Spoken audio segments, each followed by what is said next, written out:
Metabolism TV में आपका स्वागत है, जो मेटाबॉलिज्म और स्वास्थ्य के बारे में सही जानकारी का स्रोत है। परिष्कृत कार्बोहाइड्रेट क्या है? मैं फ्रैंक सुआरेज हूँ, मोटापे और मेटाबॉलिज्म का विशेषज्ञ। तो हमने कुछ लोगों को यह पूछते हुए सुना है कि उन्हें स्पष्ट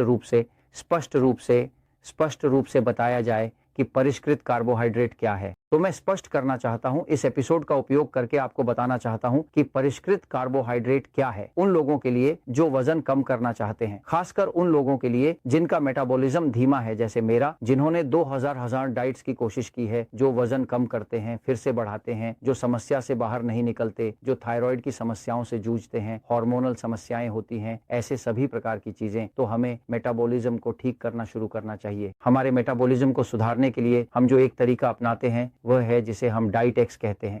डाइट एक्स एक ऐसी डाइट है जिसे इस पुस्तक में मेटाबॉलिज्म की शक्ति के बारे में समझाया गया है और इसे डायबिटीज के मरीजों के लिए भी उपयोग किया जाता है, जिसे बिना समस्या की मधुमेह पुस्तक में समझाया गया है। आज मैं आपसे वास्तव में ये बताना चाहता हूं कि परिष्कृत कार्बोहाइड्रेट क्या है, क्योंकि डाइट एक्स में हम परिष्कृत नहीं होने वाले कार्बोहाइड्रेट के बीच एक अंतर करते हैं, जिन्हें हम खाद्य पदार्थ प्रकार ए कहते हैं, क्योंकि ये वजन कम करते हैं, और परिष्कृत कार्बोहाइड्रेट जिन्हें हम खाद्य पदार्थ प्रकार ई कहते हैं, और ये इसलिए ई हैं क्योंकि ये वजन बढ़ाते हैं। मैं एक पल के लिए बोर्ड पर जाऊंगा, ध्यान दें। जब हम प्रकार ए या प्रकार ई के खाद्य पदार्थों की बात करते हैं, तो अगर आप देखेंगे तो प्रकार ई के खाद्य पदार्थ ही हैं जो वजन बढ़ाते हैं। ये इसीलिए वजन बढ़ाते हैं क्योंकि ये ऐसे खाद्य पदार्थ हैं जो बहुत अधिक ग्लूकोज उत्पन्न करते हैं और साथ ही शरीर को बहुत अधिक इंसुलिन बनाने के लिए मजबूर करते।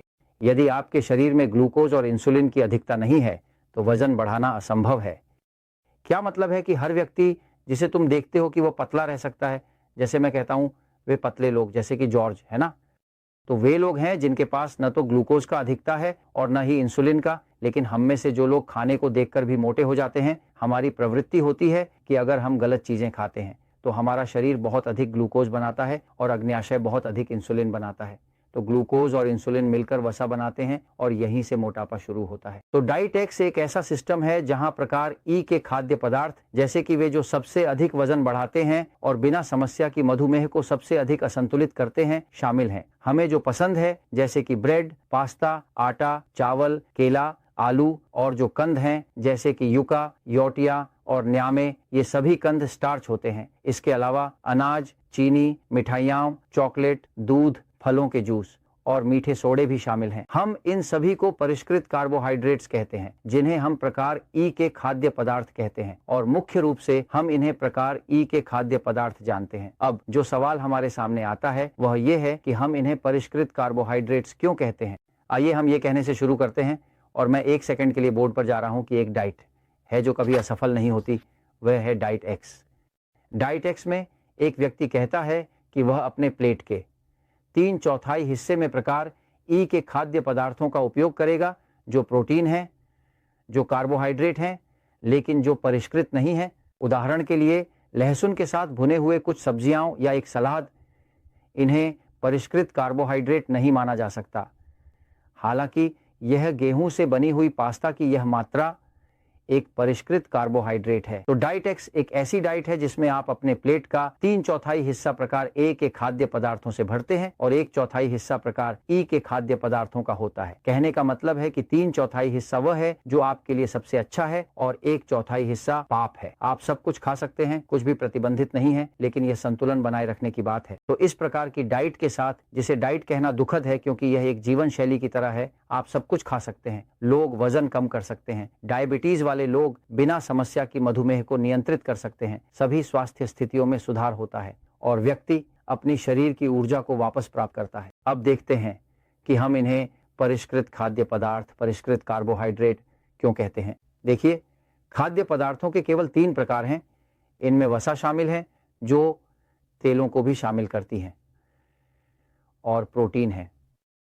मतलब हम उदाहरण के लिए मांस, पनीर, अंडा की बात कर रहे हैं, और फिर कार्बोहाइड्रेट है, यानी केवल 3 प्रकार की। वसा और तेल, प्रोटीन, मांस, पनीर, अंडा कार्बोहाइड्रेट है। कार्बोहाइड्रेट को हम 2 भागों में विभाजित कर सकते हैं, जिन्हें हम खाद्य पदार्थों के प्रकार ई कहते हैं, जो मोटापा बढ़ाते हैं क्योंकि ये परिष्कृत होते हैं, ये परिष्कृत हैं। और इनमें से कुछ खाद्य पदार्थ श्रेणी ए में आते हैं, जो वजन घटाने वाले होते हैं, जिन्हें हम प्राकृतिक कार्बोहाइड्रेट कहते हैं। उदाहरण के लिए इस सूची में आप यहां उन खाद्य पदार्थों को देख सकते हैं जो वजन घटाने में मदद करते हैं। यहां आप सब्जियों का रस, सलाद देखेंगे। ये सभी प्राकृतिक कार्बोहाइड्रेट के रूप में आते हैं। क्यों? क्योंकि यह अपने प्राकृतिक अवस्था में है और इसे परिष्कृत नहीं किया गया है। अब जब आप शब्दकोश में परिष्कृत शब्द की खोज करते हैं तो आप देखेंगे कि किसी भी शब्दकोश में यह कहा गया है कि परिष्कृत वह है जो एक गहन निर्माण प्रक्रिया, एक यांत्रिक निर्माण प्रक्रिया, एक निर्माण प्रक्रिया को शामिल करता है जिसमें गर्मी होती है।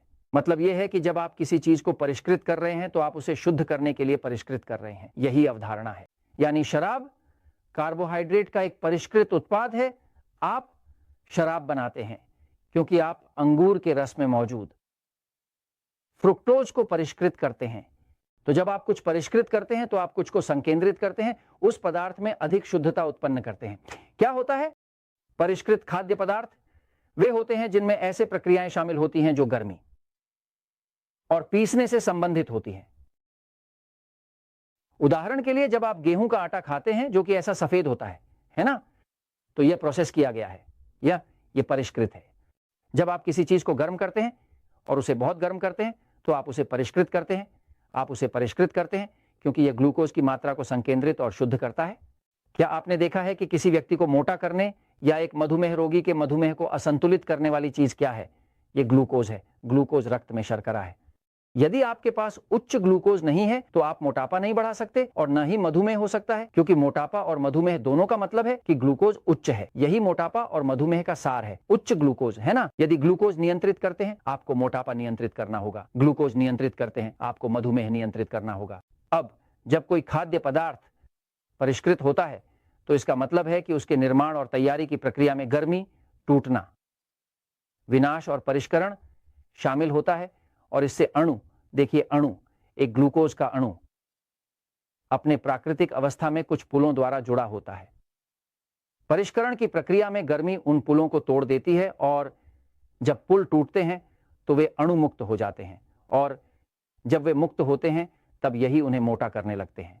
जब तक वे एक साथ हैं वे आपको मोटा नहीं करेंगी, क्योंकि शरीर को उनके साथ लड़ना पड़ता है, उसे फाइबर निकालना होता है, उसे बंधनों को तोड़ना होता है और यह परिष्कृत नहीं है।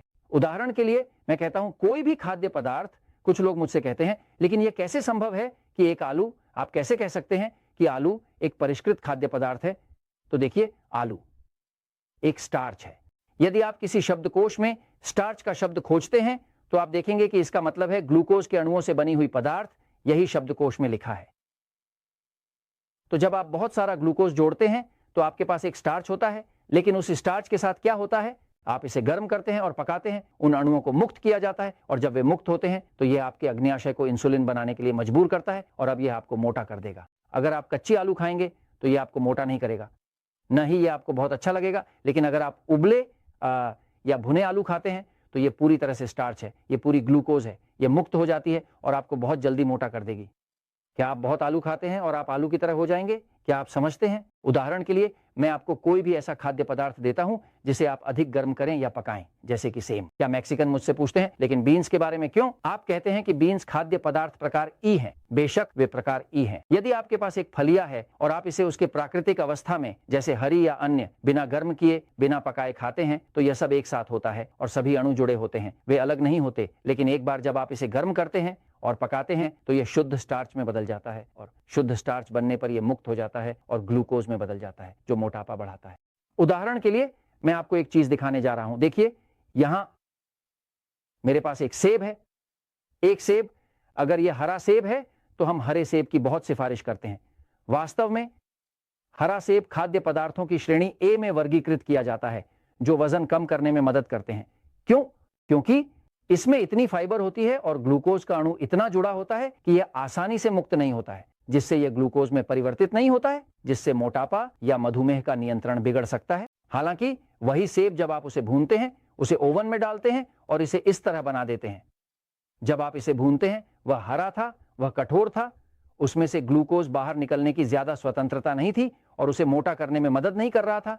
लेकिन अब जब आप उसे गर्मी में डालते हैं वह टूटने लगता है। उसके अंदर जो ग्लूकोज था वह किण्वित होने लगता है, वह कार्मेलाइज हो जाता है और अब वह मीठा हो जाता है और अब वह सच में आपको मोटा कर सकता है। तो अंतर यह है कि परिष्कृत कार्बोहाइड्रेट बहुत आसानी से आपको मोटा कर देते हैं, और मैं ये इसलिए बता रहा हूं क्योंकि सच हमेशा जीतता है।